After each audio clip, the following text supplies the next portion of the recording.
आप सभी का स्वागत है कमिशंस टुगेदर फ्रॉम होम में। मुंबई में इस कॉन्फ्रेंस में अगर हम आपसे मिलते तो बहुत खुशी होती, परंतु अभी की परिस्थिति में ऐसा होना मुश्किल है। इसलिए हमने सबसे जुड़ने के लिए ये जरिया चुना। जूली और मेरे लिए ये बहुत ही आनंद का समय है कि हम आपके पास इस तरीके से आए। ये कॉन्फ्रेंस 3 दिन की है, आज, कल और परसों, और मैं विश्वास कर रहा हूं और प्रार्थना कर रहा हूं कि परमेश्वर हम में से प्रत्येक के साथ मिलेगा। अब मैं अनुरोध करूंगा जूली से कि वह आपका अभिनंदन करे और वचन में से कुछ बांटे। आप सबका स्वागत है। इस कॉन्फ्रेंस का शीर्षक है आगे बढ़ते जाओ। मैं फिलिप्पियों की पत्री उसका 3 अध्याय और 12 वचन से पढ़ना चाहूंगी। यह मतलब नहीं कि मैं पा चुका हूँ या सिद्ध हो चुका हूँ। उस पदार्थ को पकड़ने के लिए दौड़ा चला जाता हूँ जिसके लिए मसीह यीशु ने मुझे पकड़ा था। हे भाइयों, मेरी भावना ये नहीं कि मैं पकड़ चुका हूँ, परंतु केवल यह कि एक काम करता हूँ, जो बातें पीछे रह गई हैं उनको भूलकर आगे की बातों की ओर बढ़ता हुआ निशाने की ओर दौड़ा चला जाता हूँ, ताकि वह इनाम पाऊं जिसके लिए परमेश्वर ने मुझे मसीह यीशु में ऊपर बुलाया है। इस कॉन्फ्रेंस का विषय है आगे बढ़ते जाओ। आप थोड़ी ही देर में देखेंगे कि परमेश्वर ने जो किया है उसका आनंद मनाना है, परंतु हम परमेश्वर का धन्यवाद देना चाहते हैं और ये अगले 3 दिन हम उसके हाथों में समर्पित करना चाहते हैं। तो आइए मैं पहले प्रार्थना से शुरू करता हूँ। परमेश्वर, मैं धन्यवाद देता हूँ कि हम इस तरह से जुड़ सके। लोग अलग अलग देशों से, अपने घरों से जुड़े हुए हैं और मैं प्रार्थना करता हूँ कि आज वो आपसे खास तरीके से मिलने वाले होंगे, और ना ही वो आपसे मिले, परंतु इन चुनौती भरे दिनों में आगे सामना करने के लिए आपके साथ बने रहें। मैं प्रार्थना करता हूँ कि हम सब उस चीज़ को पकड़ लेंगे जिसके लिए परमेश्वर यीशु ने हमें पकड़ा है। धन्यवाद पिता, और प्रार्थना करते हैं कि आप हमारे साथ बने रहें, यीशु के नाम में, आमीन। इससे पहले कि हम आगे बढ़े, कमीशन परिवार के अलग अलग लोगों से शुभकामनाएं देखते हैं। गुजरात से आप सभी को नमस्ते। खुर्जा बुलंदशहर यूपी की तरफ से आप सबको सलाम। Hi, I'm Sydney. And I'm Cheryl Welcome. from Mumbai, India. हम दोनों लोग मिलकर हरदोई उत्तर प्रदेश से कमीशन परिवार का स्वागत करते हैं। मैं अपने जीवन में कमीशन परिवार का स्वागत करता हूँ। नाशिक इंडियामधून सर्वांना ख्रिस्तामध्ये सलाम। हम दोनों लोग हरदोई उत्तर प्रदेश से कमीशन परिवार का स्वागत करते हैं। धन्यवाद। नाम विजेंद्र कुमार निगम है। मैं फरुखाबाद उत्तर प्रदेश में रहकर प्रभु की सेवा करता हूँ। The Lord. मेरा नाम देवेश कुमार है, मेरी वाइफ। मेरा नाम रजनी है। हम लोग उत्तर प्रदेश फरुखाबाद से हैं। हेलो, ग्रीटिंग्स फ्रॉम पोखरा, नेपाल। मैं जिला हरदोई उत्तर प्रदेश से हूँ और मैं कमीशन परिवार का स्वागत करता हूँ। Welcome to commission together. मेरा नाम पास्टर हरीश कुमार है। मैं सेवा करता हूँ दोनों मिलकर के, और कमीशन परिवार का दोनों हम स्वागत करते हैं। हाय, ग्रीटिंग्स फ्रॉम बेलगाम, इंडिया। मैं एक साथ मिलकर कमीशन परिवार का स्वागत करता हूँ। जय मसीह की। मेरा नाम चांदनी है और हम कमीशन परिवार का स्वागत करते हैं। जय मसीह की। और हम दोनों मिलकर कमीशन परिवार का हरदोई में स्वागत करते हैं। नमस्कार। Welcome to commission together. Welcome to commission church together. Hi, this is Usha David from Karwar, Karnataka. मुझे प्रभात चर्च सहारनपुर यूपी से आप सबको जय मसीह की। Greetings from Tripura, north east India. आप सबको सलाम, जय मसीह। प्रभु यीशु मसीह के नाम में आप सबको जय मसीह की। मुंबई से आप सभी को सलाम। हेलो, जय मसीह की। मेरा नाम मिथुन कुमार है। Hello, I am Kailash Hota from Malwadi. Welcome to commission together. Hello, Goa से कमीशन टुगेदर में आप सभी का स्वागत है।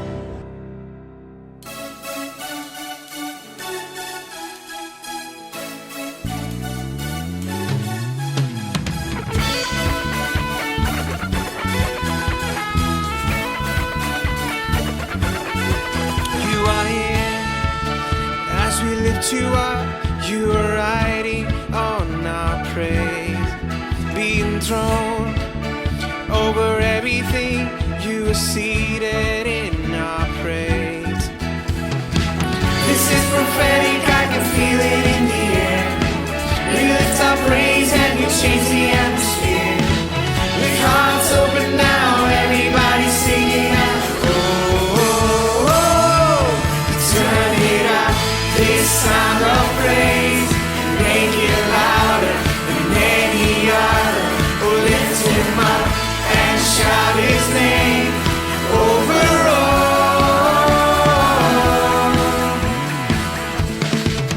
As we praise, I can feel the change as your presence now waves. Hear the sound of the broken chains, prison doors are giving way. This is prophetic, I can feel it in the air. We lift our praise and you change the atmosphere. With hearts open now, everybody singing out. I am free to turn it up, this sound of praise. Make it louder than any other.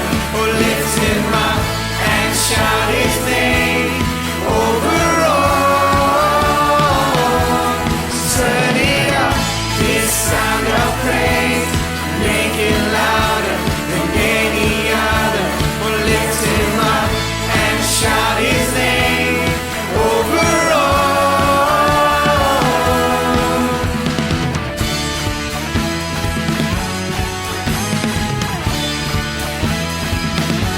Our praise goes up, your rain comes down.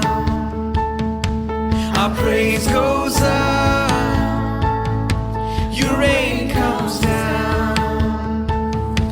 Our praise goes up, your rain comes down. Come on, sing it out. Our praise goes up, your rain comes down. With shouts of praise, we celebrate. King of glory, entering.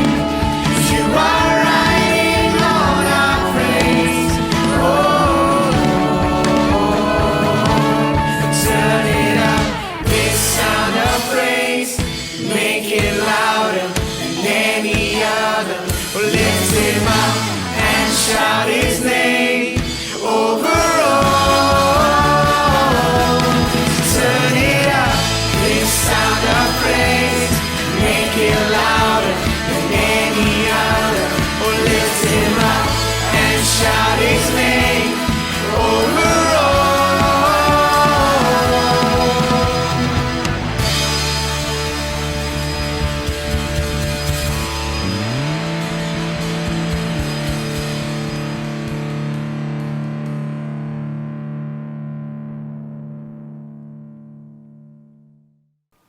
वाह, वो शानदार आराधना का समय था। सच में हम परमेश्वर की उपस्थिति को महसूस बिल्कुल। कर सकते हैं। कितना अच्छा लगता है। धन्यवाद सारी देते हैं कलीसिया सभी एक का साथ आकर हमारी इस तरह सेवकाई इकट्ठी करने हुई के है। लिए। अब यहाँ पे एक और शानदार समाचार है।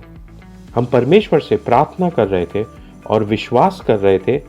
5 साल पहले हम परमेश्वर से प्रार्थना कर रहे थे और विश्वास कर रहे थे कि 2020 तक 200 कलीसियाएं हो जाएंगी। और जूली, मैं आपको बताना चाहूँगा कि कमिशन्स परिवार में परमेश्वर ने हमें 200 से ज़्यादा कलीसियाओं से आशीषित किया है।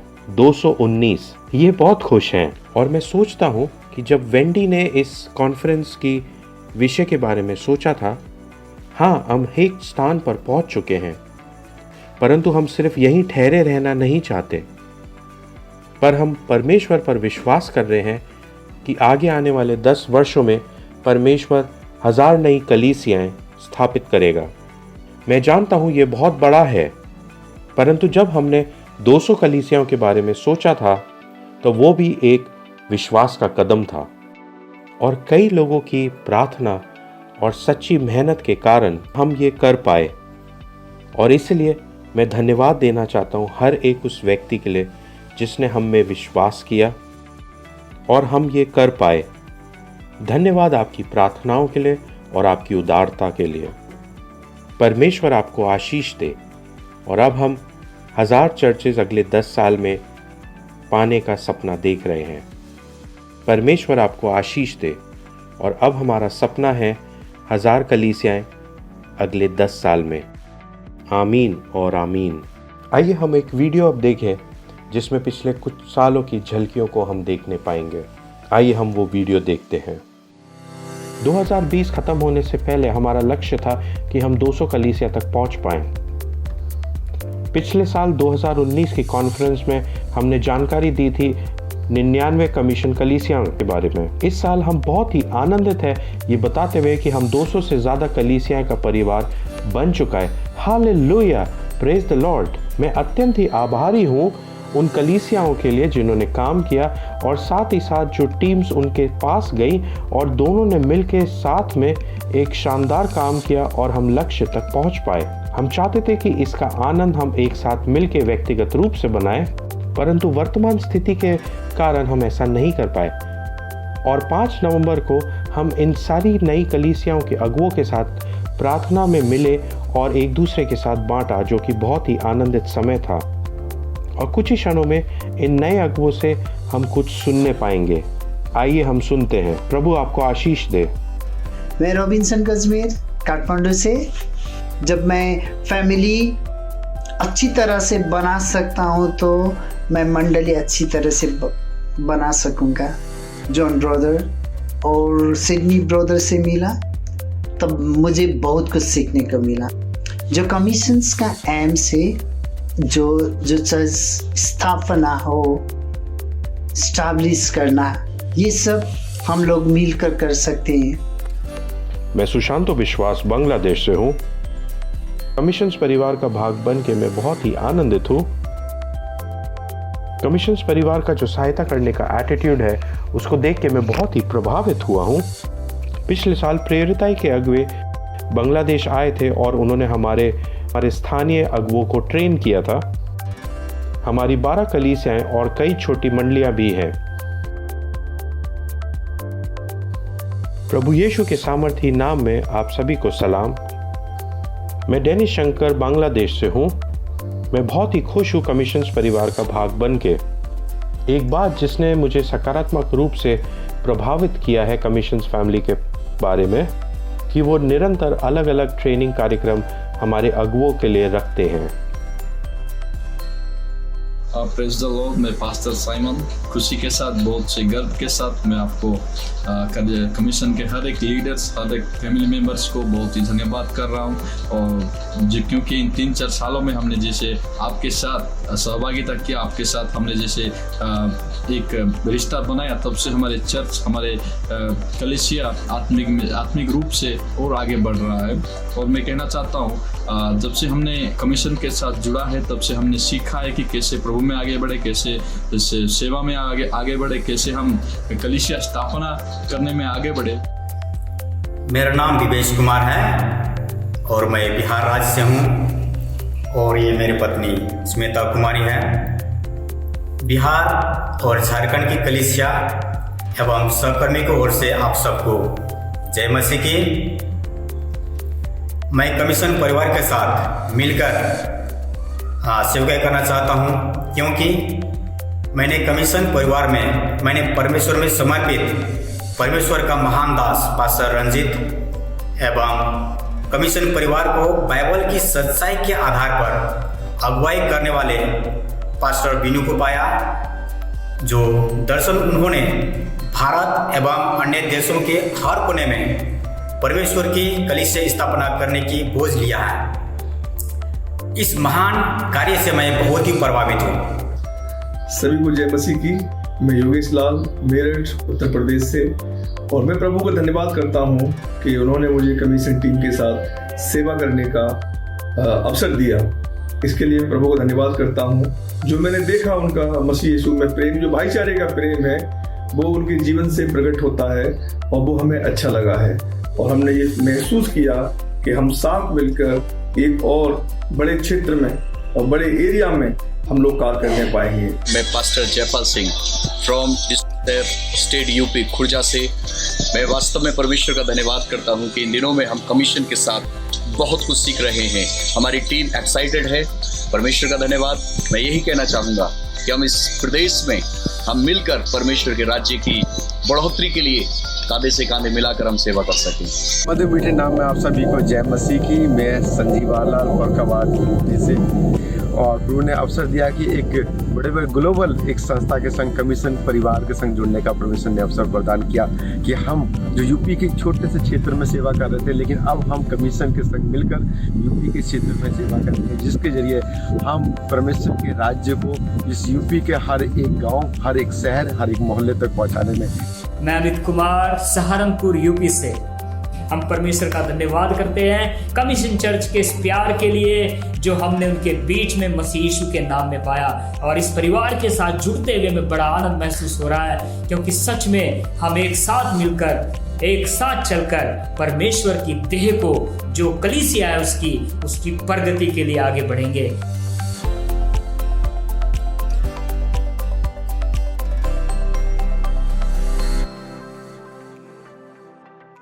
सच में हम कितने शानदार समय में जी रहे हैं। जब हमने योजना बनाई थी इस कॉन्फ्रेंस को मुंबई में करने की, तो 200 कलीसियाएं थी 2020 तक, और इस वजह से हमने प्रत्येक कलीसिया में से 2-2 लोगों को आमंत्रित करना चाहा। टेरी वर्गो जो न्यू फ्रंटियर्स के पिता हैं, उन्होंने कई स्थानों पे हमारी सहायता करी, और उनके बाद गाय जो पिछले कुछ 10 सालों से हमारे साथ जुड़े हुए हैं और हमारी सहायता कर रहे हैं। और हम चाहते थे कि टेरी और वेंडी और गाय और हैदर हमारे साथ हो, परंतु अभी की स्थिति हमें इस बात की अनुमति नहीं देती कि वो हमारे साथ व्यक्तिगत रूप से यहाँ पे होते। परंतु मैंने टेरी से अनुरोध किया है कि वे एक छोटा प्रोत्साहन इस मंडली के लिए लेके आए। इसलिए टेरी को हमेशा सुनना एक सौभाग्य और खुशी की बात होती है, क्योंकि वे कुछ खास और नायाब बात हमेशा लेके आते हैं। और ये मेरा और जूली का सौभाग्य है कि हम टेरी को आमंत्रित करना चाहते हैं कि वो हम सब के साथ कुछ प्रोत्साहन की बातें बांटे। अब हम टेरी को आमंत्रित करते हैं।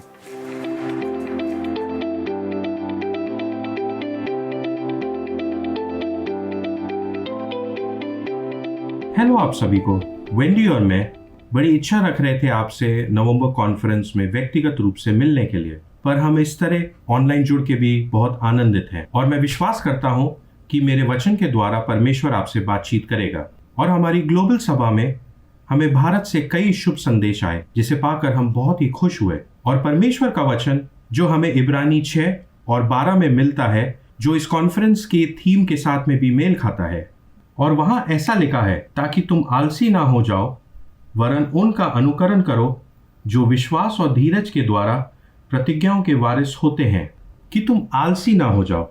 और एक अनुवाद के अनुसार ऐसा है लिखा है कि तुम सुस्त ना हो जाओ। और इस लॉकडाउन के समय में परमेश्वर से आशीष पाने की इच्छा में हमारी गिरावट हो सकती है, और हमारे आत्मिक जीवन में भी सुस्ती आ सकती है, और ये एक विश्वासी के लिए सबसे खतरनाक स्थिति है। और ऐसे कौन से कारण हैं जिसकी वजह से हम आलसी हो सकते हैं? और पहला कारण है कि हम अपने विचारों में सुस्त हो जाएं और हम जानकारी हासिल करना बंद कर दें। और मैं आज आपको उत्साहित करना चाहूंगा कि आप ऐसी किताबें पढ़ें जो आपको उत्साहित करती हो और आपको प्रोत्साहित करती हो। और इस लॉकडाउन के समय में मैंने एक किताब लिखने का सोचा, और मैंने अपने सारे दिल दिमाग से उसकी रिसर्च को करा, उसके बारे में अध्ययन किया, और जिसके कारण मेरा मन बिल्कुल सतर्क रहा। और दूसरा कारण है भावनात्मक संतुष्टि। और अगर परमेश्वर में हमें भावनात्मक संतुष्टि नहीं मिली तो हमारा मन भटकने लगता है। और दूसरा कारण है भावनात्मक संतुष्टि। और अगर परमेश्वर में हमें भावनात्मक संतुष्टि नहीं मिली तो हमारा मन भटकने लगता है, और दूसरी बातों में हमारा मन विचलित होने लगता है। और वचन हमें बताता है कि मसीह हमें ऐसी खुशी देता है जो महिमा से भरी है और सारी बातों से उत्तम है। और इसका मतलब यह है कि आप परमेश्वर की उपस्थिति में कई उत्साह भरे क्षणों को देख सकते हैं। अगर आप मसीह के साथ में उत्साहित पल नहीं महसूस कर रहे हैं तो आपका मन दूसरी जगहों पे उत्साह के पल पाने की कोशिश करेगा, और आपके अंदर आत्मिक सुस्ती आ जाएगी, और परमेश्वर से पाने की इच्छा आपकी और कम होती जाएगी और आप परमेश्वर से दूर होते चले जाएंगे। और इसलिए परमेश्वर की उपस्थिति में आनंदित रहें, उसके साथ आनंद बनाएं और अपने अंदर किसी भी तरीके से भावनात्मक रूप से असंतुष्टि को ना आने दे। और तीसरा कारण है अपनी आत्म इच्छा में गिरावट आना, हमारे जीवन में अनुशासन की कमी आना। शुक्र है परमेश्वर का कि हम धार्मिक रीति रिवाजों से बंधे हुए नहीं हैं, ये उसकी दया के कारण ही है, परंतु अनुशासन हमारे जीवन के लिए जरूरी है। अनुशासन हमारी बुलाहट को पूरा करता है, अनुशासन हमारी मदद करता है हमारे समय को सही तरीके से इस्तेमाल करने में, सही चुनावों को करने में हमारे जीवन में। और ऐसा नहीं है कि लॉकडाउन में हम कुछ भी देख रहे हैं नेटफ्लिक्स और सुबह देर से उठ रहे हैं और अपने समय को बर्बाद कर रहे हैं। और इसलिए हमें अनुशासन बनाना है कि हम हर रोज परमेश्वर के साथ संगति कर सके, हम उसकी आवाज को सुन सके और उसके बारे में मनन कर सके। और अगर ऐसा नहीं है तो आप उससे दूर होते चले जाएंगे और परमेश्वर में आपका विकास बंद हो जाएगा और इस तरह एक आलसी मनुष्य आप बन जाएंगे। एक आलसी मनुष्य गलत चुनाव अपने जीवन में करता है और नीति वचन में ऐसा लिखा है कि एक आलसी मनुष्य पाने की तो बहुत इच्छा रखता है, परंतु वो अपने आलस के कारण कुछ भी प्राप्त नहीं करता, क्योंकि वो अपने जीवन में सही निर्णयों को नहीं ले पाता। इसलिए ये जरूरी है कि हम अपने जीवन में सही निर्णय लें। और मुझे एक प्रसिद्ध कथन याद आता है कि परिपक्वता उम्र के साथ आती है, परंतु ऐसा नहीं है, क्योंकि आप बढ़ती उम्र से बूढ़े होते चले जाते हैं। परिपक्वता और जिम्मेदारी लेने से आती है। आप जिम्मेदार बनते हैं तो आप परिपक्व होते हैं और आज ही से अपने जीवन के लिए जिम्मेदारी को लेना शुरू करें। और मैंने अपने जीवन में कई बुजुर्ग ऐसे देखे जो बहुत ही नादान हैं, परंतु कई मैंने ऐसे जवान भी देखे जो बहुत ही परिपक्व और जिम्मेदार व्यक्ति हैं। और इसलिए अपने जीवन में सही निर्णयों को लें और ज्यादा जिम्मेदारी लें और इस तरीके से आप दिमाग में चुस्त बने रहें और अपने आप को सतर्क रखें, अपने दिल में भावनात्मक संतुष्टि को रखें और अपनी इच्छा शक्ति में सही निर्णयों को लें, ताकि आप किसी भी तरीके से एक आलसी व्यक्ति ना बने। और ये बहुत ही दुखद बात होगी अगर हम आलसी बन गए या हम सुस्त बन गए। और इससे बचने का क्या तरीका है? क्या मैं आपको कह रहा हूं कि बहुत मेहनत करो और लगे रहो? नहीं, मैं आपके साथ ये नहीं कह रहा हूं, ना ही वचन ऐसा कह रहा है। और हम वचन को खराई से समझेंगे। और वचन यह बताता है कि विश्वास और धीरज के द्वारा उन लोगों ने परमेश्वर से उन प्रतिज्ञाओं को पाया। और बाइबल हमें कुछ शानदार लोगों के बारे में बताती है और वचन हमें बताता है कि हमें उन जैसा बनना है या उनके जैसी चाल चलना है। और कई बार हमें ऐसा लगता है कि किसी और की तरह चाल चलने में क्या खास बात है, उसमें क्या अच्छाई क्या है, परंतु नए नियम में उनके जैसी चाल चलना नकारात्मक रूप से इस्तेमाल नहीं किया गया है और ये लगातार करने के लिए कह रहा है। इसलिए उनके जैसी चाल चलने का मतलब यह है कि हम लगातार उनके जैसी चाल चले या उनके समान बनने की कोशिश करें। और इसी तरीके से पुराने नियम में भी हमें कई ऐसे चरित्र देखने को मिलते हैं जिन्होंने परमेश्वर से उसके वायदे के अनुसार आशीषों को पाया और परमेश्वर ने उनसे जो वायदा किया था वो उन्होंने परमेश्वर से पूरी तरीके से पाया। और इसलिए हमें उनके जैसे विश्वास की चाल चलने की जरूरत है कि परमेश्वर ने जो हमसे वायदा किया है हम उस इच्छाओं में आलसी ना हो जाए, ना हम उससे दूर हो जाए। और इसीलिए परमेश्वर ने हम सबसे वायदे किए हैं। परमेश्वर ने आपसे कुछ वायदे किए हैं, परमेश्वर ने मुझसे कुछ वायदे किए हैं। और मैंने अपने जीवन में कई बार ऐसे लोगों को देखा है जो अपने बाइबल में वर्सेस को अंडरलाइन करके रखते हैं और वहां पे एक तारीख को डाल के रखते हैं और वो ये मानते हैं कि परमेश्वर ने इस दिन और इस समय पे मुझसे ये वायदा किया है। और इसीलिए परमेश्वर ने हम सबसे वायदे किए हैं, वायदे बढ़ने के लिए, वायदे ऊंचाइयों पे जाने के लिए, और हम उन वायदों से भटकना नहीं चाहते हैं। और अगर हम सिर्फ विश्वास की आंखों से देखें तो हम ये सोचते हैं कि हाँ हमें अभी ही चाहिए, परंतु वचन कहता है विश्वास और धीरज के द्वारा। और वचन में हम यूसुफ को पाते हैं। परमेश्वर ने यूसुफ से कई सारे वायदे किए थे और वो एक शानदार चरित्र भी था और उसने स्वप्न में देखा था कि परमेश्वर ने उससे वायदा किया था कि वो राज्य करेगा और उसके भाई उसके सामने झुकेंगे और उसका भविष्य बहुत ही शानदार होएगा। परंतु उसका वास्तविक जीवन उन सारी बातों से बहुत ही विपरीत था। उसके भाइयों ने उससे पीठ मोड़ ली थी और उसको बेच भी दिया गया था और यहाँ तक कि पोतीफर की पत्नी ने उस पर झूठा इल्जाम लगाया था।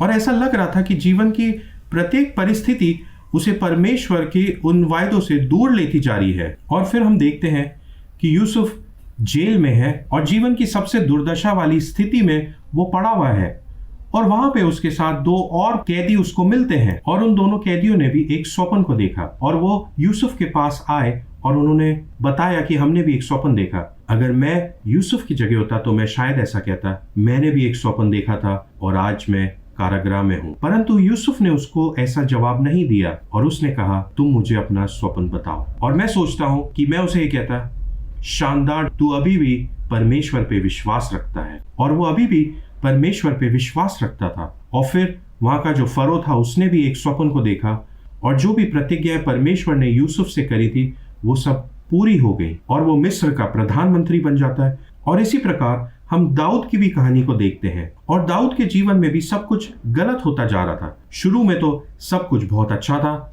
उसने गुलायत को मार दिया था और राजा साउल की सेना में सेनापति भी बन गया था वो। और फिर राजा साउल दाऊद के विरुद्ध हो जाता है और उस पर भाले फेंकने लगता है। और हो सकता है कि आपके जीवन में भी ऐसी परिस्थिति हो कि आपने जो भी कुछ सोचा हो या जो भी कुछ परमेश्वर से मांगा हो वो ना हो रहा हो। और फिर दाऊद ने अपने मित्र योनातन को कहा कि एक दिन मैं इस राजा साउल के हाथों मारा जाऊंगा। और फिर योनातन ने उसे कहा, नहीं नहीं, ऐसा नहीं होगा, एक दिन तू राजा बनेगा। और क्या आपको पता है, हमें ऐसे ही व्यक्ति की जरूरत है जो हमारे साथ खड़ा हो सके, जो हम पे विश्वास कर सके। और हो सकता है कि लॉकडाउन के समय में आपका लोगों से संपर्क टूट गया हो और आप उनसे बात भी नहीं कर पा रहे हो, और इसलिए मैं आपको उत्साहित करना चाहूंगा कि एक दूसरे से संपर्क में बने रहें।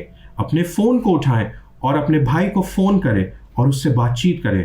हो सकता है कि वो किसी दुखद समय में होगा या किसी परिस्थिति में से होके जा रहा होगा। और जब दाऊद के साथ ऐसा हो सकता है, जो परमेश्वर का सबसे प्रिय व्यक्ति था, और वो ऐसा कह सकता है कि मेरे हाथ से सब कुछ छूटा चला जा रहा है, परंतु ऐसे समय में योनातन उसे कहता है कि नहीं, तू एक दिन राजा बनेगा। और हमें ऐसे लोगों की इस समय में ज़रूरत है जो हमारे साथ खड़े रहें, जो हमारे विश्वास को उत्साहित करें, जो हमें परमेश्वर में बनाए रखें। और इसीलिए परमेश्वर ने कलीसिया की स्थापना करी कि हम एक दूसरे के साथ खड़े हो सके।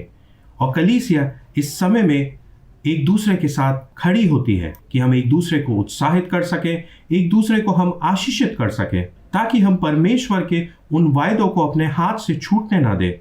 और यही विशेषता है इस वचन के बारे में कि परमेश्वर के वायदों को हम विश्वास और धीरज के साथ प्राप्त कर सकते हैं। और इसी तरह हम अब्राहम के बारे में भी शास्त्र में पढ़ते हैं। अब्राहम विश्वास में और मजबूत होता चला गया था कि परमेश्वर ने जो उससे वायदे किए हैं वो उसे पूरा करने में सक्षम भी है। और रोमियो 4 में इस तरह लिखा है कि परमेश्वर को महिमा देते हुए वो विश्वास में बढ़ता चला गया। ऐसा कभी भी नहीं होगा कि परमेश्वर ने जो प्रतिज्ञा आपसे की है वो कभी पूरा ना कर सके। और इसलिए अब्राहम ने इस बात को अपने दिल में उतार लिया था। और अब्राहम की कहानी में हम एक इंतजार को देखते हैं। और रोमियो 4 बताता है अब्राहम अपने विश्वास में और मजबूत होता चला गया। वहां ऐसा नहीं लिखा है कि वो धीरे धीरे अपनी हार को मानने लगा, परंतु वचन ये बताता है और वो विश्वास में बढ़ता चला गया, उस विश्वास को थामे हुए जो वायदे परमेश्वर ने उससे किए थे। और इसलिए वो निरंतर परमेश्वर को महिमा देता गया, क्योंकि परमेश्वर ने उससे एक वाचा को बांधा था। और इसलिए मेरे प्रिय भाई और बहनों, आइए हम उस परमेश्वर को महिमा देते रहें, उस परमेश्वर पे अपने विश्वास को बनाए रखें और उसके वायदों से अपने आप को दूर ना करें। हम उन्हें थामे रहें, उन्हें पकड़े रहें। और मुझे वचन में कालिब की कहानी बहुत अच्छी लगती है। कालिब को पूरी एक पीढ़ी इंतजार करना पड़ा और वो वहां मरुभूमि में 40 साल तक भटकते रहे, और 40 साल के बाद में वो उस वाचा के देश में वापस लौट के आए। और कालिब ने यहोशू से उस पर्वत को मांगा जो उसने 40 साल पहले परमेश्वर से वायदे में पाया था। कितनी शानदार बात है ये कि 40 साल पहले भी जिस तरह वो विश्वास में मजबूत था अभी भी वैसा ही है। और उसने उस पर्वत को प्राप्त किया और उसकी बेटी ने उससे मांगा कि हमें भी इसमें से कुछ अंश दे। और हम देखते हैं कि वो विश्वास कालिब के बाद उसकी अगली पीढ़ी में भी गया।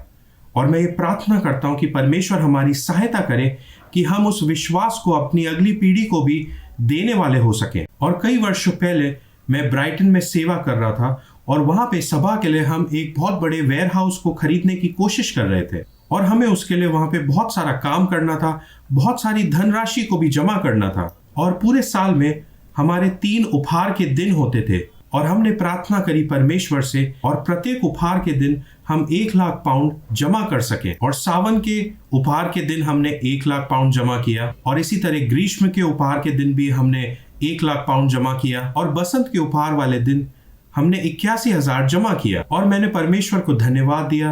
मैंने कहा कि परमेश्वर ये 81,000 भी शानदार है और ये अच्छा था, क्योंकि साल के शुरू में हमने कुछ 2 लाख पाउंड पहले ही जमा कर रखे थे। और बाद में परमेश्वर ने मुझसे बात करी और उन्होंने पूछा कि 81,000 भी तुम्हारे लिए काफ़ी था। और मुझे कुछ समझ में नहीं आया और परमेश्वर ने फिर से पूछा कि 81,000 तुम्हारे लिए ठीक था, पर तुम प्रार्थना तो 1 लाख पाउंड की कर रहे थे। और मैंने परमेश्वर से कहा, हाँ परमेश्वर, मैंने 1 लाख पाउंड की प्रार्थना करी थी। और परमेश्वर ने कहा, पर तू तो 81,000 से ही संतुष्ट है। और फिर मैंने परमेश्वर को कहा, नहीं मैं संतुष्ट नहीं हूँ। और मैं फिर परमेश्वर के पीछे गया। मैंने कहा कि नहीं हमें 81,000 नहीं, हमें 1 लाख चाहिए। और फिर परमेश्वर ने 1 लाख पाउंड दिया। जब इस कठिन समय से हम होके जा रहे हैं, आइए हम परमेश्वर की प्रतिज्ञाओं को ना छोड़ें, हम उसमें निरंतर लगे रहें और उसका पीछा करें। हम किसी भी तरीके से सुस्ती को अपने जीवन में ना आने दें। आइए हम उन जैसी चाल चलें जिन्होंने विश्वास और धीरज से अपनी प्रतिज्ञाओं को परमेश्वर से पाया था। परमेश्वर आप सबों के साथ हो मेरे प्रिय भाइयों बहनों, जैसे आप आगे बढ़ते चले जाते। और आइए उन सारी चीजों को हम पाएं जिनका वायदा परमेश्वर ने हमसे किया है। आइए भारत में कई सारी कलीसियाओं की स्थापना करें और अगली पीढ़ी के लिए ताकत और तंदुरुस्ती की हम प्रार्थना करें। इसलिए आइए हम मजबूती से खड़े रहें। परमेश्वर आपको आशीष दे। Bye bye.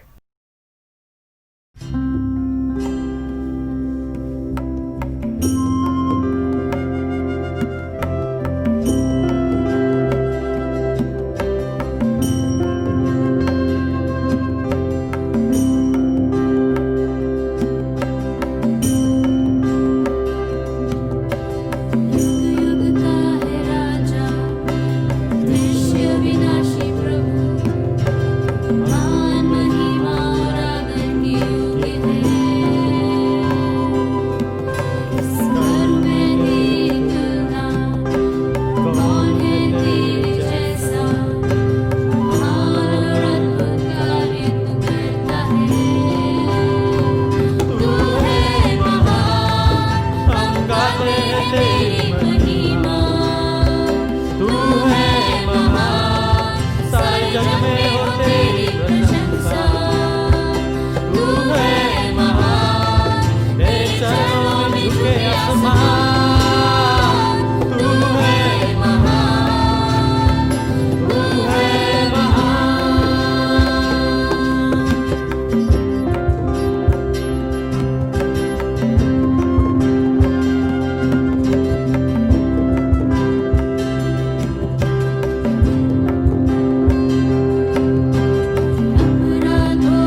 वीनू और मैं सिडनी और शेरिल को कई सालों से जानते हैं।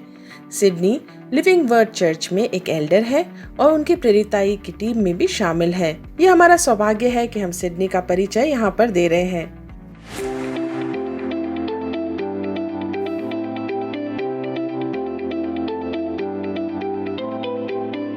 हेलो, वाह, सब कुछ ऑनलाइन है। पिछले 7 महीने बहुत ही अजीब बीते हैं। कोरोना ने हमें परमेश्वर के बारे में सोचने पर मजबूर कर दिया है। जो कहते हैं डरो ना। हम सब ने सीख लिया है कि गिरो ना, और हमें गिरना नहीं है उस निराशा में और उस अस्वाद में। हमें सीखना है पढ़ो ना। पढ़ना क्या है? परमेश्वर का वचन और उसके सच्चाई को जो हमारी अगुवाई करेगा। जियो ना ताकि हम जी सके पवित्र आत्मा की सामर्थ्य में संपूर्ण जीवन। भले ही हम शारीरिक रूप से एक दूसरे से मिल ना सके, परंतु हमने फिर भी परमेश्वर से मिलने का और एक दूसरे को रोज़ाना प्रोत्साहित करने के रास्ते ढूंढ लिए हैं। और मैं सराहना करना चाहता हूँ हर एक कलीसिया के अगुवे के लिए, सेवकाई के अगुवे के लिए और छोटे समूह के अगुवे के लिए कि वो इस समय में भी अपने सदस्यों के पास तक प्रेम और आशा का संदेश लेके पहुंच पाए, और आप उन लोगों तक भी पहुंच पाए जिन्होंने अपनी नौकरियां खोई हैं या उनकी आय में कटौती हुई है, और या फिर जो बुज़ुर्ग हैं, जवान हैं और जो शादीशुदा हैं। आप उनके साथ खड़े रहे और अभी भी इस दुख भरे संसार में आप उन तक पहुंच रहे हैं। मैं आपको शाबाशी देना चाहता हूं। इस सम्मेलन में बोलने का अवसर देने के लिए वीनू को धन्यवाद। प्रभु आप में से प्रत्येक को आशीर्वाद देगा और प्रोत्साहित करेगा कि हम एक साथ हजारों के जीवन को देखने के लिए हजारों कलीसियाओं के माध्यम से बदले गए हैं, और 5 साल पहले 200 के निशान तक पहुंचने के बाद अब हम 2030 तक अगले 10 वर्षों में 1000 कलीसियाओं के असंभव लक्ष्य को पार करने की इच्छा रखते हैं और उसमें बढ़ रहे हैं। अधिक राष्ट्रों और लोगों के समूहों तक पहुंचने के लिए, अधिक क्षेत्रों को कवर करने के लिए कोई जगह नहीं बची रहे जहां मसीह का प्रचार ना हुआ हो, जैसा पौलुस ने कहा है, जो मुझे आज के संदेश पे लेके आता है। आइए हम पढ़ें फिलिपियों की पत्री, उसका 3 अध्याय और उसकी 12 से 14 वचन NIV ट्रांसलेशन के अनुसार। यहाँ यूँ लिखा है, ये मतलब नहीं कि मैं पा चुका हूँ या मैं सिद्ध हो चुका हूँ, पर उस पदार्थ को पकड़ने के लिए दौड़ा चला जाता हूँ जिसके लिए मसीह यीशु ने मुझे पकड़ा था। हे भाइयों, मेरी भावना यही नहीं कि मैं पकड़ चुका हूँ, कि परंतु केवल ये एक काम करता हूँ, जो बातें पीछे रह गई हैं उनको भूलकर आगे की बातों की ओर बढ़ता हुआ निशाने की ओर दौड़ता चला जाता हूँ, ताकि वह इनाम पाऊँ जिसके लिए परमेश्वर ने मुझे मसीह यीशु में ऊपर बुलाया है। मैं ये विश्वास करता हूँ कि आप में से कईयों ने अपनी कलीसिया में इसका प्रचार किया होगा और आज इसको समझने के लिए अच्छा क्षण है। और वचन के ज्ञानी ये बताते हैं कि पौलुस ने इस पत्र को रोम के जेल में से फिलिपियों की कलीसिया को लिखा, जो यूरोप की पहली कलीसिया थी, जिसकी स्थापना उसने साइलस के साथ की थी, और वो दिव्य दर्शन का प्रत्युत्तर दे रहा था मकीदुनिया जाने के लिए। और उसने लुदिया नामक एक स्त्री को जो बैंगनी कपड़े बेचती थी मिला और उसे प्रचार किया, और उसने विश्वास किया और पौलुस और साइलस को अपने घर में बुलाया, और शायद वो ही पहली कलीसिया की शुरुआत थी। हो सकता है आप में से कईयों का भी ऐसा अनुभव रहा हो जब आपने कलीसिया की शुरुआत करी। जब हम नासिक आए, मेरा और शेरिल का ऐसा ही अनुभव था। हमारी शादी हुए सिर्फ 6 महीने ही हुए थे और जॉन और मॉली ओकफील्ड के साथ हम आए थे। हम कुछ लोगों से मिले जो संगति के लिए मिलते थे, और जब हम मिलने लगे तो आनंद के साथ साथ डर भी था, क्योंकि हम उन लोगों की अगुवाई कर रहे थे और यीशु के प्रेम के बारे में सिखा रहे थे। और हमने पहली बार ये सीखा कि कड़ा विरोध किस प्रकार होता है, ना कि सिर्फ मांस और लहू से, परंतु प्रधानता और अधिकारियों से। हमें याद है हमारी 2 साल की बच्ची अचानक दर्द में थी। हमें याद है वो डरावने सपने जिससे शारीरिक पीड़ा उत्पन्न हो रही थी। और हमें ये भी याद है कि कलीसियाई जीवन में जो अजीब मुश्किलें हमारे सामने आ रही थीं, परंतु हम फिर भी जुटे रहे और लगे रहे। और आज हम आनंदित होते हैं उस फलते फूलते कलीसिया को देखकर जो पूरे नासिक शहर में कई लोगों तक शांति पहुंचाती है। हमें कई बार ये ख्याल आया कि हम ये सब काम छोड़ दें और इस जगह से चले जाएं, पर हम खुश हैं कि हमने ऐसा नहीं किया। उसकी करुणा हमारे लिए काफ़ी थी, बहुत काफ़ी थी। और आप भी जिन्होंने कलीसियाओं की स्थापना करी है, हो सकता है इस तरीके की परेशानी का सामना किया हो या कर रहे हों, पर मैं आपको कहूँगा कि आपको हार नहीं माननी है। आप में से कई लोगों का विकास एक कलीसिया में हुआ होगा और हो सकता है कि शायद आपने उस क्षेत्र में से कभी कदम बाहर ना निकाला हो और किसी समुदाय को आपने यीशु के बारे में बताया हो जिन्होंने कभी उसका नाम ही नहीं सुना हो। आपको परमेश्वर की आवाज़ सुननी है और कुछ विश्वास के ज़बरदस्त कदम को उठाना है। जाइए और वहाँ पे जाके कलीसिया की स्थापना करिए। अपने आराम के क्षेत्र से निकलकर परमेश्वर के क्षेत्र में कदम रखिए और आप देखेंगे कि उसके साथ आप कुछ साहसी काम करने वाले होंगे। कलीसिया की स्थापना करना एक स्टार्टअप कंपनी जैसा है। कुछ काम करते हैं और कुछ काम नहीं करते हैं, वो भी ठीक है। और हम विश्वास के कदम उठाना सीख जाते हैं और परमेश्वर के राज्य को इस संसार में फैलता हुआ देखते हैं। कमीशंस के साथ मिलकर संसार के प्रत्येक देश में और देश के प्रत्येक राज्य में कलीसिया को हम देखना चाहते हैं। कमीशंस परिवार के दूसरे भाई बहन जो हमारी स्थानीय कलीसिया के साथ खड़े रहते हैं, उनसे वो काफ़ी सामर्थ और सहायता प्राप्त करते हैं।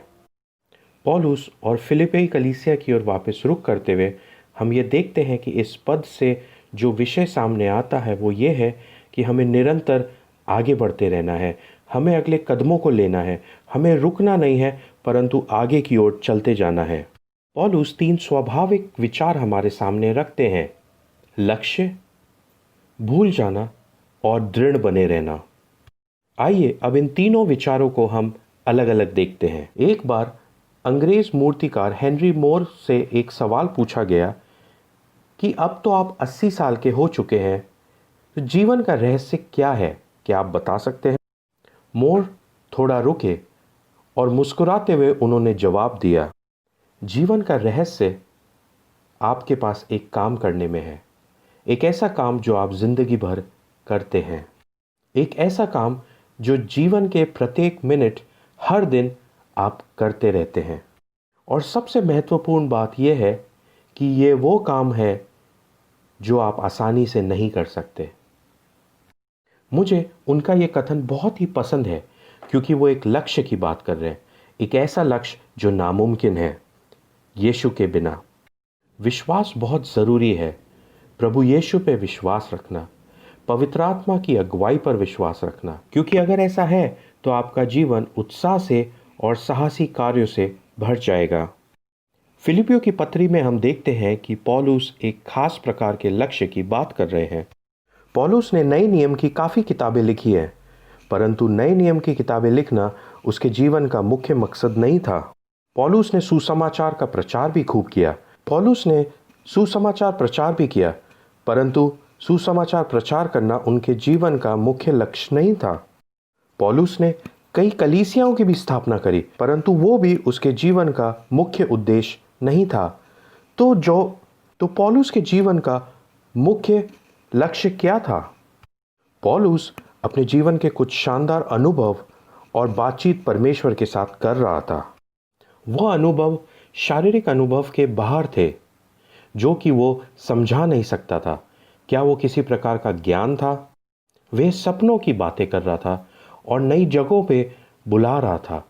कितना शानदार है ये कि वो एक सामर्थ की बात कर रहा था जिसकी वजह से वो लोगों को चंगा कर पा रहा था अपने रुमाल के द्वारा भी। पौलुस का क्या लक्ष्य था? पौलुस के जीवन का मुख्य लक्ष्य था प्रभु यीशु को जानना। फिलिपियों 3:10 में पौलुस का मुख्य लक्ष्य को देखते हैं, जहां यूं लिखा है, और मैं उसको और उसकी मृत्युंजय की सामर्थ को और उसके साथ दुखों में सहभागी होने के मर्म को जानूं और उसके साथ मृत्यु की समानता को प्राप्त करूं, ताकि मैं किसी भी रीति से मरे हुओं में से जी उठने के पद तक पहुंच सकूं। अपने लक्ष्य की ओर निरंतर बढ़ते रहना। अगर यीशु को जानना पौलुस का मुख्य लक्ष्य था, तो क्या ये मुख्य लक्ष्य हम में से सब के लिए नहीं होना चाहिए? मैं सोचता हूँ कि मेरे पास उतना ज्ञान नहीं है, ना ही पौलुस जैसी यीशु के साथ घनिष्ठता है। मुझे समझ नहीं आता कि क्या आपको और मुझको यीशु को जानने के लिए इस मुख्य लक्ष्य में आना चाहिए। क्या पता ऐसा हो कि हम 1000 के लक्ष्य को छू लें या फिर उसे पार भी कर लें कि 1500 और 2000 कलीसिया को हम स्थापित कर दें और फिर परमेश्वर का आगमन हो। और हो सकता है परमेश्वर हम में से कुछ को ये कहे कि मैं तुम्हें नहीं जानता हूँ, क्योंकि तुम्हारा ज़्यादातर समय लोगों को पढ़ाने में, प्रचार करने में, सुसमाचार सुनाने में, बुरी आत्माओं को निकालने में और लोगों को चंगा करने में बीता, परंतु तुम्हारे पास मेरे लिए कोई समय नहीं था और इसलिए मैं तुम्हें नहीं जानता। मसीह को जानना क्या आपका एक व्यक्तिगत लक्ष्य है? चाहे आप कितने ही वर्ष के क्यों ना हो या मसीह में कितने साल से क्यों ना चल रहे हों। और इसलिए यहाँ पे पौलुस हमारा ध्यान आकर्षित करते हैं, मसीह को जानने के लिए एक मुख्य लक्ष्य होना चाहिए।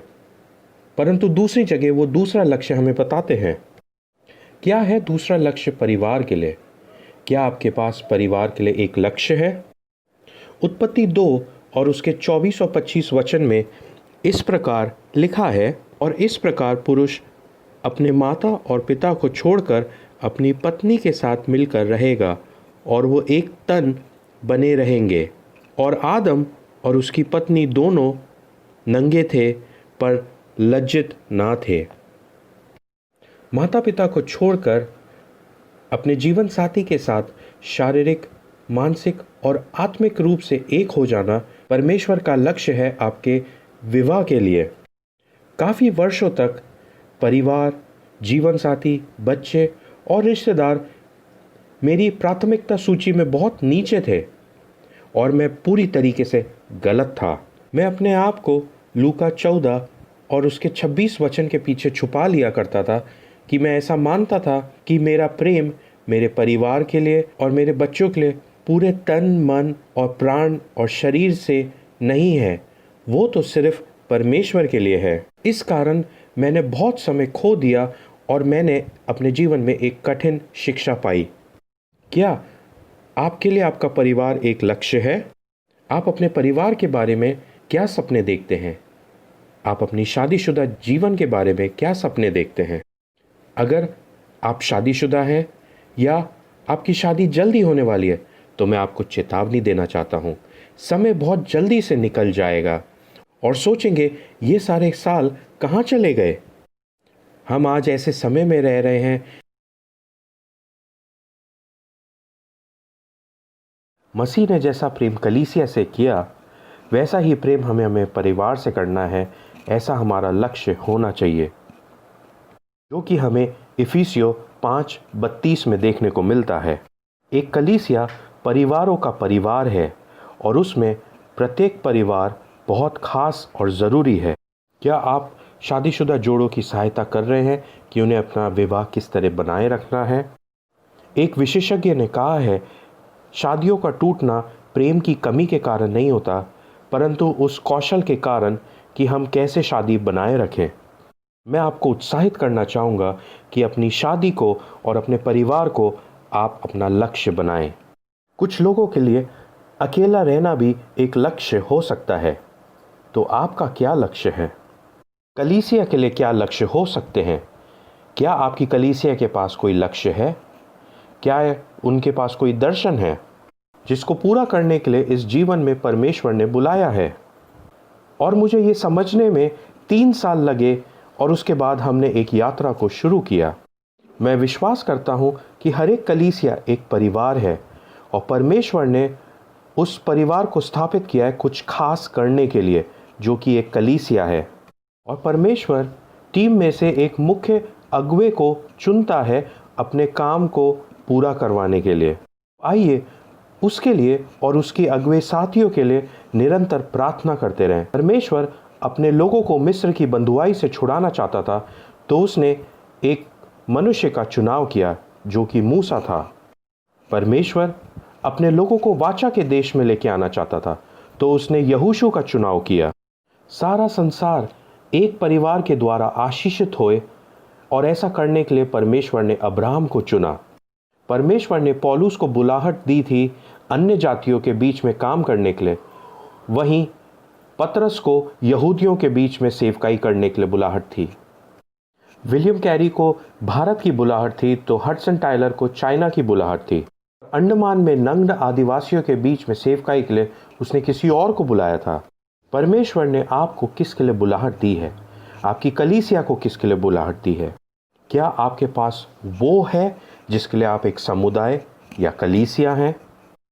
इस कठिन समय में मैंने अपने लिए भी एक लक्ष्य को रखा है और वो मैं आपके साथ बांटना चाहता हूँ, और न्यू फ्रंटियर्स के इतिहास में से भी है। एक ऐसा लक्ष्य जो हमें चलने में मदद करेगा जब तक हम 50 या 60 साल के अस्तित्व में ना हो जाएं, वो पूरी तरीके से ख़त्म ना हो जाए, उसके लिए अगला लक्ष्य ज़रूरी है। और चौथा लक्ष्य है आपकी स्थानीय कलीसिया के अगुओं की टीम के बीच में एकता। भजन 133 भाइयों की एकता के बारे में बताता है और इसी एकता के द्वारा परमेश्वर आशीषों की आज्ञा देता है जो महायाजक की दाढ़ी से बहता हुआ सियोन के पर्वत जो कि कलीसिया है उस पे आता है। इफिसियों 4:3 में पौलुस इफिसियों की कलीसिया से आग्रह करते हैं कि वे हर एक कोशिश करें इस एकता को बनाए रखने की, क्योंकि इसको करने के लिए बहुत मेहनत लगती है। इसमें धीरज और दृढ़ता की ज़रूरत पड़ती है और ऐसा करना ज़रूरी है। इसके मैं आपको कुछ कारण बताना चाहता हूँ। पहला, मेरा अधिकार जमाने वाला स्वभाव है। मैं बहुत बलशाली हूँ और मैं चाहता हूँ कि मेरी ही इच्छा पूरी हो, और मैं सोचता हूँ कि मैं ही हमेशा सही हूँ और मैं वो देख सकता हूँ जो बाकी लोग नहीं देख सकते। मैं हर चीज़ को बहुत जल्दी करना चाहता हूँ क्योंकि मैं सोचता हूँ कि मैं ही ये कर सकता हूँ। मेरे अंदर धीरज नहीं है कि मैं दूसरों के लिए रुकूँ, और इसलिए सिर्फ मैं ही उस बात को देख के करना चाहता हूँ। मैं आत्मनिर्भर हूँ और मैं सब कुछ अपने द्वारा ही करना चाहता हूँ। मैं सबसे उत्तम कलीसिया का अगुवा बनना चाहता हूँ और ये सब मैं अपने आप ही करना चाहता हूँ। परंतु परमेश्वर एक टीम के रूप में काम करता है। जब हम प्रार्थना करते हैं, कभी कभी हम ये नहीं सोचते कि हम पिता से प्रार्थना कर रहे हैं या परमेश्वर से। और पवित्र आत्मा से सहायता मांगने का क्या है? हम यीशु से भी सहायता मांगते हैं। परमेश्वर ने हमारे को एक टीम में काम करना सिखाया है। पौलुस हमें प्रोत्साहित करते हैं कि हम कलीसिया में प्राचीनों की स्थापना करें, और वो एक टीम में काम करते हैं, ना कि अकेले। टीम में काम करने से मैं झूठी शिक्षा और मतांतर से बच सकता हूँ। टीम में काम करना मुझे झूठी शिक्षा और विधर्म से भी बचाता है। ये मुझ पे अपने बड़े गुमान को करने से रोकता है और साथ ही गुस्सा और जल्दबाजी के निर्णय करने में रोकता है। तो आइए विवाह में और अगुओं के साथ एकता में रहने की कोशिश को हम हमारी प्राथमिकता बनाएं। जिस तरह पौलुस अपने लक्ष्य को साफ तौर से बताते हैं, उसी तरीके से वो ये भी बताते हैं कि उन्हें किन बातों को पीछे छोड़ना है। पौलुस के जीवन में कुछ शानदार लक्ष्य प्राप्ति के क्षण भी रहे हैं, वहीं उसके जीवन में कुछ दर्दनाक अनुभव भी हैं, परंतु वो फिर भी हमें उत्साहित करता है कि हम इन बातों को छोड़ के आगे की ओर बढ़ें। मसीह के पीछे चलने वाले या एक अगुवे होने के कारण आप हमेशा दो स्थानों में जोखिम में रहते हैं। पहला है घमंड। अपनी सफलता को संभालने से ज़्यादा आसान होता है अपनी हार को संभालना। याकूब और पतरस से पता चलता है कि परमेश्वर घमंडी का विरोध करता है। मैंने काफ़ी लंबे और मुश्किल समय से होकर इस बारे में प्रार्थना और मनन किया है और ये जाना कि मैं एक घमंडी व्यक्ति हूँ और इससे मैं किसी भी तरीके से बच नहीं सकता। और मैं सोचता हूँ कि मैं सबसे उत्तम और बेहतर व्यक्ति हूँ। मैं सोचता हूँ कि मैं शब्दों का प्रयोग सबसे अच्छा करता हूँ और इसी कारण मुझ में घमंड आता है। परमेश्वर मुझसे प्रेम करते हैं इस कारण से नहीं कि मैं क्या करता हूँ और कितना अच्छा करता हूँ, परंतु उसका प्रेम मेरे लिए एक जैसा है। क्या आप ये जानते हैं कि घमंड आपके चारों तरफ घूमता रहता है और आप अपने आप को इस घमंड से बचाने के लिए क्या कुछ करते हैं? और दूसरी बात है मुआफ ना करना। अगर आप कुछ सालों से अपनी कलीसिया में अगुवाई के स्थान पे हैं तो हो सकता है कि आपने कुछ लोगों को पीड़ा पहुंचाई हो, ये इसलिए भी हो सकता है क्योंकि आप सेवकाई में थे या एक मसीह के पीछे चलने वाले व्यक्ति थे। और ये भी हो सकता है कि दूसरों ने आपको बहुत पीड़ा पहुंचाई हो। अक्सर हम इन विचारों में बह जाते हैं कि कैसे लोगों ने हमारे साथ बुरा व्यवहार किया, और ये भी हो सकता है कि अगुवाई करते करते आपने कुछ लोगों को दर्द भी पहुंचाया हो। लोग आपके बारे में ये भी सोच सकते हैं कि आपने उन्हें अनसुना किया, उनकी सुधि नहीं ली और उनके अनुसार नहीं किया। मैं ये आपको कहना चाहता हूँ कि हमारा दिल प्रत्येक सदस्य के लिए साफ होना चाहिए कि जीवन में एक भी व्यक्ति ऐसा नहीं होना चाहिए जिसके साथ आपका मेल मिलाप नहीं हुआ हो, चाहे उसमें आपकी या उनकी गलती हो। इसकी शुरुआत होती है हमारे खुद के परिवार के साथ, हमारे रिश्तेदारों के साथ, हमारे पड़ोसी और दोस्तों के साथ, और उनके साथ जिनके साथ हम काम करते हैं या जिनको हम जानते हैं। और रोमियो 12:18 में पौलुस उत्साहित करते हैं कलीसिया को एक दूसरे के साथ प्रेम और एकता में बनी रहे। इन सब बातों का पूरा होना आप पर निर्भर करता है। इसलिए हमें लोगों को हमेशा माफ़ करने के लिए तत्पर रहना चाहिए, क्योंकि ये सही बात है। और एक बात मैं बड़े दुख के साथ कहना चाहता हूँ कि अगर आप शादीशुदा हैं या किसी की संतान या माता पिता हैं, तो हो सकता है कि आपके जीवन साथी ने या आपके बच्चों ने या माता पिता ने आपको बहुत दर्द और पीड़ा पहुंचाई हो, और उनको क्षमा करना आपके लिए एक बहुत बड़ी चुनौती के समान है। और ऐसा तभी हो सकता है जब आप उनके साथ मेल मिलाप करते हैं। और तीसरी बात है डटे रहना। 4 लक्ष्यों के संदर्भ में मैं आपसे डटे रहने पे कुछ बात करना चाहता हूँ। डटे रहे परमेश्वर को जानने के लिए, डटे रहे अपने परिवार को समझने के लिए, और डटे रहे अपनी कलीसिया में एकता बनाए रखने के लिए। लक्ष्य अच्छे हैं, परंतु उनका पूरा करने के लिए एक योजना ज़रूरी है। डटे रहने का अर्थ है कि आप परेशानी और तकलीफ में भी खड़े रहते हैं, अपनी आंखों को यीशु की ओर लगाते हैं और हर काम को पूरा करने के लिए उसकी ओर देखते हैं। निराशा में भी आप खड़े रहते हैं, परीक्षा और मुश्किल घड़ी में भी आप बिना थके और बिना हटे खड़े रहते हैं। अगर आप अपने लक्ष्य को पाना चाहते हैं तो मैं आपको कुछ व्यवहारिक सुझाव देना चाहता हूं जो आपकी सहायता करेंगे। प्रार्थना में अपने परमेश्वर से ईमानदारी से बात करिए और उस पर अपने सारे बोझ को डाल दीजिए जो आपकी चिंता करता है। बाइबल पढ़िए और उसका अध्ययन करिए और ये जानिए कि यीशु आपको उससे क्या सिखाना चाहता है। क्या आप सिर्फ प्रचार करने के लिए वचन पढ़ते हैं या परमेश्वर के बारे में जानना भी चाहते हैं? मैं कई ऑनलाइन कोर्सेज में रजिस्टर हुआ हूँ और हर बार यीशु के बारे में जान के अचंभित होता हूँ। कुछ के लिए यीशु के साथ समय होता है सुबह का, कुछ के लिए रात्रि का, और कुछ लोग तो पतरस के समान छत पे दोपहर में भी समय बिताते हैं। लेकिन आप परमेश्वर के साथ एक निर्धारित समय बिताएं। हर बार करने से ये हम पर ही निर्भर करता है कि हम किस तरह मसीह में बने रहें और उसके वायदों में आगे बढ़ते रहें। और दिन के किस समय में वो आपको दर्शन देता है आपको ये पता भी नहीं चलेगा। यीशु में बने रहने का अंतर आपको नहीं पता चलेगा, परंतु आपके आसपास जो लोग हैं उन्हें पता चलेगा।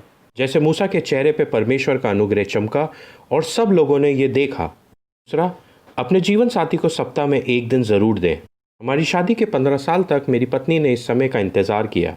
रिश्ता कभी भी हमारे लिए एक लक्ष्य नहीं था, खास तौर से मेरे लिए। मेरा लक्ष्य विवाह का तो था, परंतु मेरी पत्नी कभी भी मेरा लक्ष्य नहीं थी। मैं कई लोगों को शादी के बारे में सिखाता था और धीरज से उन्हें पढ़ाता था और उन सारी बातों को अपने जीवन में पूरा करने की कोशिश भी किया करता था। एक बार एक प्रचारक ने इस बात को मेरे सामने ऐसे रखा जैसे किसी ने मेरे मुंह पे थप्पड़ मार दिया हो। एक अच्छे पति होने के लिए हम सब कुछ कर रहे हो, हम ऐसा सोच सकते हैं। हम ये भी सोच सकते हैं कि हम प्रेम से भरे हुए पति हैं और सबसे अच्छे पति हैं और इसलिए हमें पत्नी की ज़रूरत ही नहीं है। मैंने एक अच्छा पति बनने के लिए सब कुछ किया, परंतु फिर भी अपनी पत्नी के साथ भावनात्मक रूप से जुड़ा हुआ नहीं था और मैं एक नई यात्रा पे था। तीसरा, अगुओं के साथ साप्ताहिक समय। अगुओं के साथ एकता बनने में समय लगता है। एकता में आना, भरोसा रखना और परिस्थितियों को सुलझाना, एक दूसरे की सुनना और अपनी बात को बांटना और मेल मिलाप रखना, ये सारी चीज़ें बहुत ज़रूरी हैं और हमारी आत्मिक एकता बनाने के लिए हमें समय लगता है ये सब करने में। ये सब करना मत छोड़िए जब तक आप अपनी आत्मिक एकता में नहीं आते हैं। निरंतर कोशिश करते रहिए ताकि जल्द ही आपकी आत्मिक एकता बन जाए। कलीसियाँ अचानक नहीं टूटती और लोग आपको अचानक नहीं छोड़ते। जो आपके खास हैं वे एकदम से मुश्किल व्यक्ति नहीं बन जाते।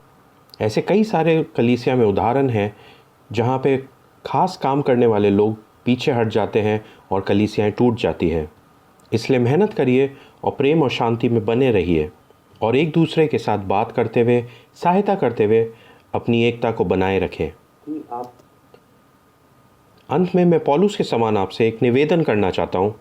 यीशु में बने रहिए, अपने परिवार को प्राथमिकता दीजिए और अपनी कलीसिया में एकता बनाए रखिए।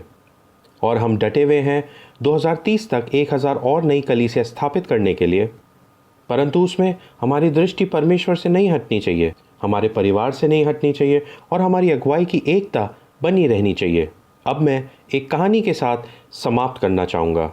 1967 मेक्सिको सिटी में जब ओलंपिक्स खेलों की समाप्ति हुई थी, ऑडियंस स्टेडियम से निकल ही रही थी, तभी अनाउंसर ने बोला कि आप अपनी जगह पे बैठें।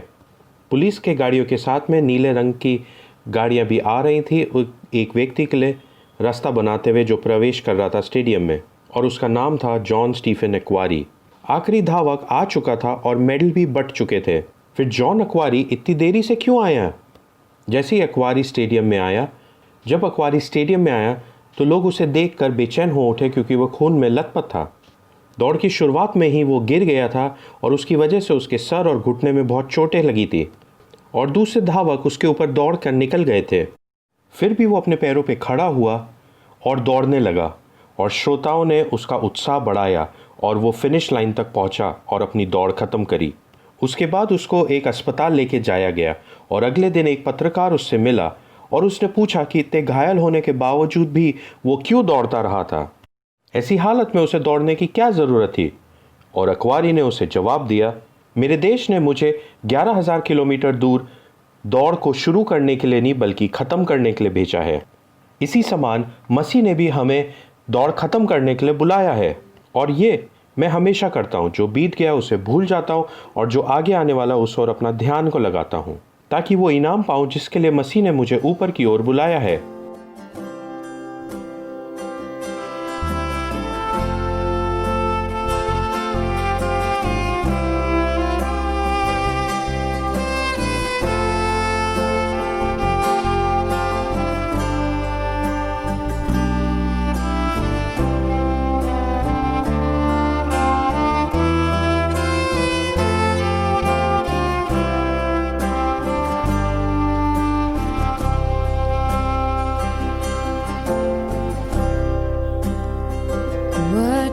Of grace is Jesus my Redeemer. There is no more for heaven now to give. He is my joy, my righteousness and freedom, my steadfast love, my deep and boundless peace. To this I hold, my hope is only Jesus, for my life is wholly bound to His. Oh, how strange and divine, I can sing all is mine, yet not I, but through Christ in me.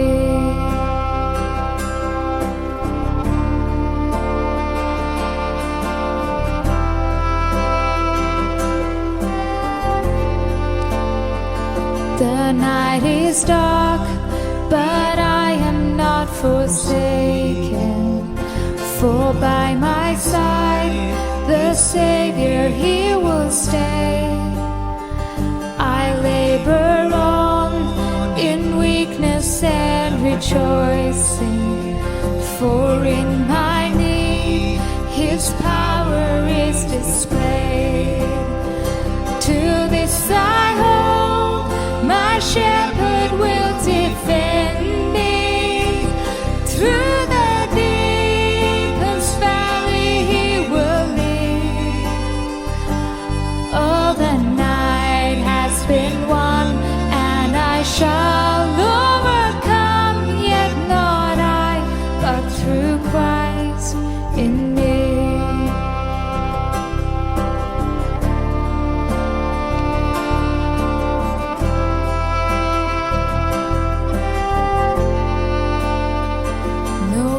I dread, I know I am forgiven.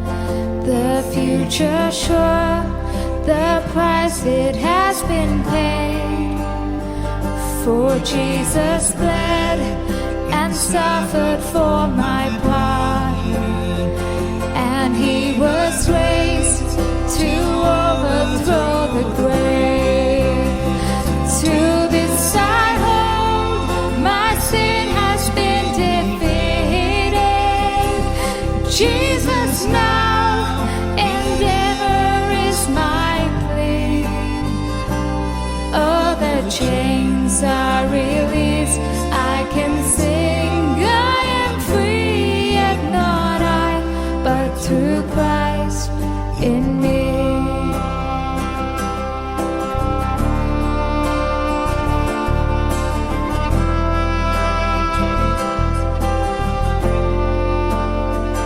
With every breath, I long to follow Jesus, for he has said that he will bring me home. And day by day, I know he will renew me until I stand with joy before the throne. To this I hold, my hope is only Jesus. All the glory evermore to him. When the race is complete, still my lips shall repeat, yet not I, but through Christ in me. To this I hold, my hope is only Jesus. All the glory evermore to him.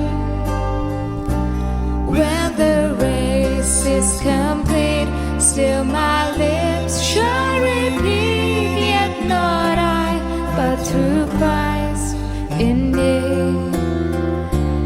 Yet not I, but through Christ in me. Yet not I, but through Christ in me.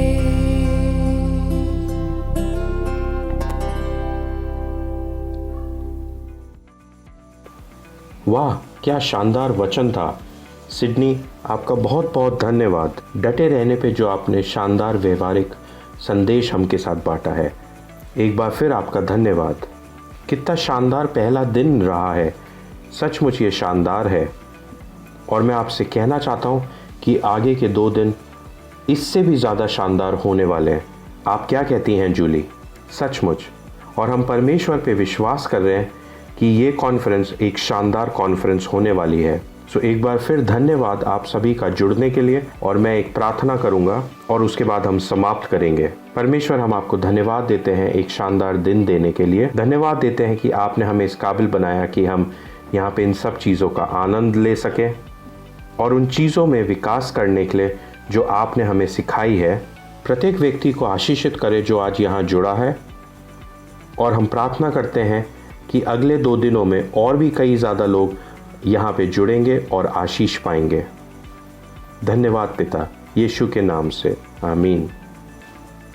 और हम विश्वास करते हैं कि एक शानदार शाम और अच्छी रात्रि आप पाएंगे। प्रभु आपको आशीष दे। धन्यवाद। कल आप सबसे मिलते हैं। अपने मित्रों को जरूर से आमंत्रित करिए ताकि हम सब मिलकर अपना समय आनंद से बिता सकें। बाय।